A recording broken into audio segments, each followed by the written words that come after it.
या बातमीपत्राचे प्रायोजक आहेत pro rich look skin and hair studio. नमस्कार, पोलीस माझा न्यूजच्या बातमीपत्रात आपलं मनापासून स्वागत। आज मराठी भाषा गौरव दिन आहे। मराठी भाषा गौरव दिनानिमित्त सर्व तमाम बांधवांना आणि प्रेक्षकांना खूप खूप शुभेच्छा। पाहूयात काही विशेष घडामोडी।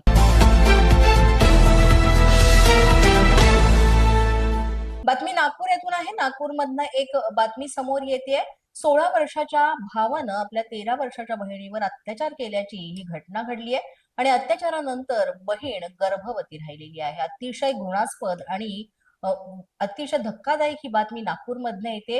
ही बहीण आता 26 आठवड्यांची म्हणजे साधारण 6 महिन्यांची गर्भवती असल्याचं उघड झालंय। या मुलीची गर्भपाताच्या परवानगीसाठी आता न्यायालयात याचिका दाखल करण्यात आली आहे। नागपुरातल्या कळमेश्वर मधली ही हादरवणारी घटना आहे। नागपूरमधली घटना असून 16 वर्षाच्या आपल्या सख्ख्या भावानं 13 वर्षाच्या बहिणीवर हा अत्याचार केलेल्याची घटना आहे आणि या अत्याचारानंतर बहीण गर्भवती राहिली। अशा परिस्थितीमध्ये नियमानुसार गर्भपाताची परवानगी देता येते, मात्र कोर्टापुढे गव्हर्नमेंट मेडिकल कॉलेज हॉस्पिटल एक मेडिकल बोर्ड तयार करण्यात आलेला आहे। यामध्ये स्त्रीरोग तज्ज्ञ, मानसोपचार तज्ज्ञ, भूल तज्ज्ञ आणि इतर तज्ज्ञ मंडळी यांचा समावेश असतो।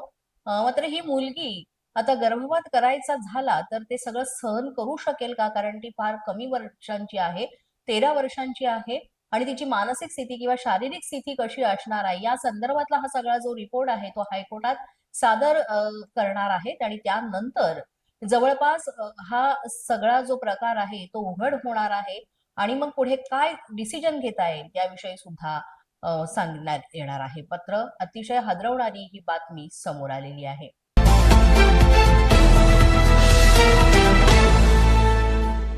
नागपूरमधनच दुसरी बातमी आहे। नागपूरमध्ये 12वीच्या बोर्डाच्या परीक्षेमध्ये पेपर फुटी प्रकरण झालेलं आहे। यामध्ये एका शिक्षकाला ताब्यात घेण्यात आलंय। प्रदीप जांगडे असं या आरोपीचं नाव आहे। या प्रकरणातला 7वा हा आरोपी आहे। प्रदीप जांगडेनं अटकेतील दिनेश कोटांगले याला मोबाईल मधून पेपर पाठवला होता आणि दिनेश कोटांगलेनं तो पेपर ट्युशन क्लासेसचे संचालक मुस्तफा खान याला पाठवला। या प्रकरणामध्ये आतापर्यंत एकूण 7 आरोपींचा थेट सहभाग आढळला असून यातला एक आरोपी अल्पवयीन असल्याचंही देखील समजतंय। 12वीचे 3 पेपर फुटल्याची माहिती त्यामुळे समोर आली आहे। यामध्ये फिजिक्स, केमिस्ट्री आणि गणिताचा पेपर फुटलेला आहे। अत्यंत धक्कादायक हा प्रकार आहे आणि संपूर्ण परीक्षेदरम्यान किंवा संदर्भात महामंडळ काय निर्णय घेतंय हे बघणं सुद्धा महत्वाचं ठरतंय। तांत्रिक गोष्टींच्या आधारावर हा पेपर लीक झालेला आहे। यामध्ये जे कोणी दोषी असतील त्यांच्यावर कारवाई केली जाईल आणि बोर्डा अंतर्गत किंवा विभागांतर्गत असा कोण शिक्षक आहे किंवा असं कोण आरोपी आहे ज्याने सुरुवातीला पहिल्या स्टेजला पेपर लीक केला त्याचा तपास सुद्धा पोलिसांकडून केला जातोय। कोल्हापूरमधील नागावमध्ये जमिनीच्या वादातून प्रचंड राडा झालाय आणि चौगुले कुटुंबियांचा ऐतवडे कुटुंबियांवर तलवार आणि कोयत्याने प्राणघातक हल्ला करण्यात आलाय। या प्राणघातक हल्ल्यामध्ये 9 जण जखमी झालेले आहेत। 17 जणांविरोधात गुन्हा दाखल झालाय। हातकणंगले तालुक्यातील नागाव इथल्या प्रभाकर ऐतवडे आणि चौगुले यांच्यामध्ये शेतामधील रस्त्यावरून दीर्घ काळापासून वाद सुरू आहे आणि महसूल नोंदीनुसार हा रस्ता ऐतवडे यांच्या मालकीचा असून पोलिसांनी सुद्धा चौगुले यांना या कामामध्ये अडथळा न आणण्याची नोटीस बजावली होती। मात्र ऐतवडे कंपाऊंड घालत असताना चौगुले यांनी बाहेरून 30 ते 35 आपल्या नातेवाईकांना बोलावून घेतलं। 4 चाकी गाड्यांमधून आलेल्या टोळक्यानं तलवारी, कोयते, हॉकी स्टिक्स आणि लोखंडी सळ्यांनी ऐतवडे कुटुंबियावर हल्ला चढवला। यामध्ये सुधाकर ऐतवडे, हर्ष ऐतवडे, अभिजित सूर्यवंशी, पार्थ जाधव हे चौघे गंभीर जखमी झाले। तर पोलिसांनी या प्रकरणी 13 जणांना ताब्यात घेतलं असून एकूण 17 जणांविरुद्ध गुन्हा दाखल झाल्याची माहिती मिळते। कोल्हापूरच्या नागाव मधली ही बातमी आणि हे जमिनीचं अगदी जुनं प्रकरण होतं आणि याच प्रकरणातनं हा 2 कुटुंबियांमध्ये झालेला वाद आहे। याचा अधिक तपास पोलीस करतात।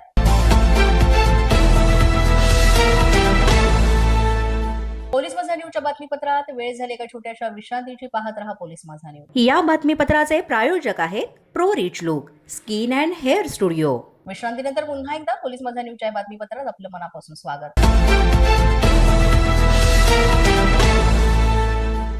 बदलापूर पुन्हा एकदा हादरलेलं पाहायला मिळालंय, कारण शाळेच्या बसमध्ये अल्पवयीन विद्यार्थिनीचा विनयभंग झालाय।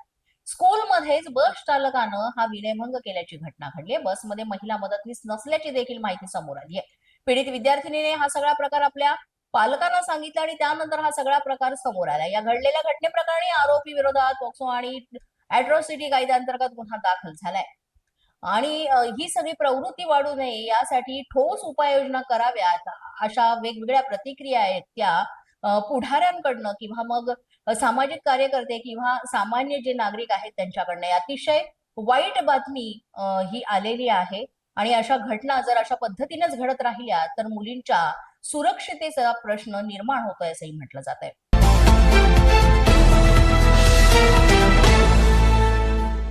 शरद पवार यांची राष्ट्रीय अध्यक्षपदी निवड झाल्याच्या पहिल्याच पत्रकार परिषदेमध्ये प्रफुल्ल पटेल आणि सुनील तटकरे यांनी सुनेत्रा पवारांना बोलून न दिल्यानंतर लगेचच पत्रकार परिषद आटोपती घेतली, असा एक प्रकार घडलेला आहे. आणि विशेष म्हणजे ही पत्रकार परिषद सुरू होण्याआधी नेत्यांमध्ये सुद्धा वेगवेगळ्या कुजबूज सुरू होते, गोष्टी सुरू होत्या, त्या सुद्धा सोशल मीडियावर व्हायरल झाल्या. पत्रकार परिषदेची सगळी तयारी करण्यात आली होती आणि तिथे असणारे माईक ऑन होते आणि त्यामुळे जे सगळे नेते आहेत, त्यांच्या कार्यकर्ते आहेत, त्यांच्यामधला संवाद जो आहे तो लीक झाला आणि त्यामध्ये सुद्धा वेगवेगळ्या प्रकारच्या ज्या चर्चा होत्या त्या सुद्धा समाज माध्यमावर मोठ्या प्रमाणात आता व्हायरल होत आहेत.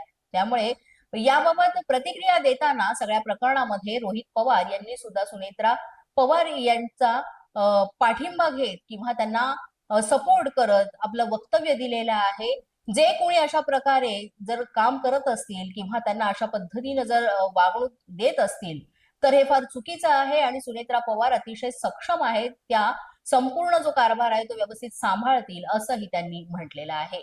राष्ट्रवादी अजित पवार यांच्या पक्षातील काही मोठे नेते आहेत जे स्वार्थासाठी फायद्यासाठी हे सगळं करतात का, असा प्रश्न सुद्धा पुन्हा उपस्थित केला जातोय. पोलीस बंधा न्यूजच्या बातमीपत्रात आज इतकंच. तुम्हाला आमचं बातमीपत्र कसं वाटतंय याबाबत अवश्य अभिप्राय कळवा.